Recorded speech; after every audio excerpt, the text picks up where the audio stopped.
Ms. Hines, you got 3 minutes. Start. Hello, Chairman Bagley. It's nice to see you Good again. morning. Good afternoon. It was morning when we started. I'm Jill Hines. I'm co-director of Health Freedom Louisiana. We are a consumer and human rights advocacy organization. And over the weekend, we sent a letter to Secretary of Health Courtney Phillips, Dr. Courtney Phillips, requesting her resignation and that of State Health Officer Dr. Joseph Cantor.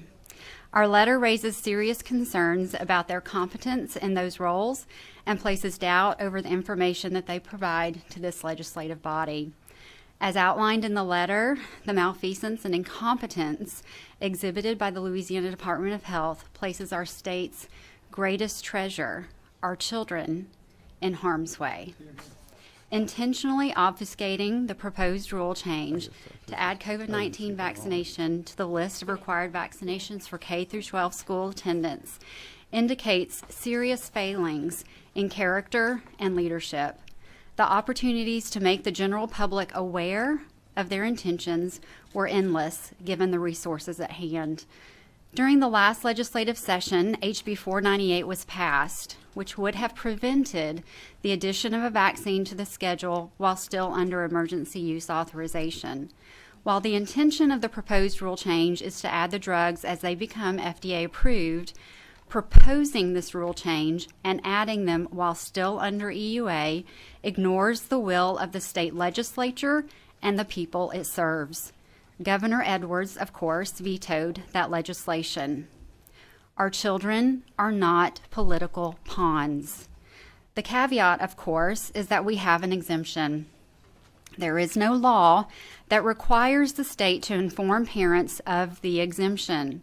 This has already caused chaos, coercion, and discrimination in Louisiana colleges and universities, as these entities have already been granted approval to require these drugs for school attendance.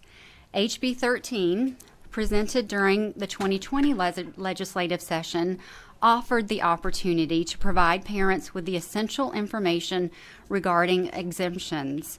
Yet that concern from this committee was that if parents knew about the exemption, they would use it.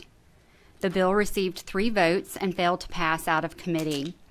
The purpose of this legislative body, as stated in Article 1, Section 1 of the state's constitution, is to protect the rights of the individual for the betterment of the whole.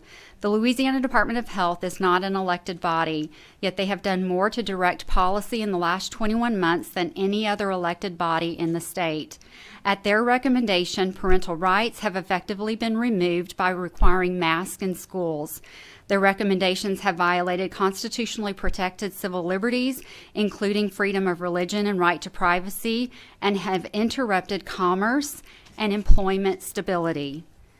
Your job is not to protect us from a virus. Rather, it is to protect us from those who would use a virus to violate our freedom. Thank you very much. Yes, sir.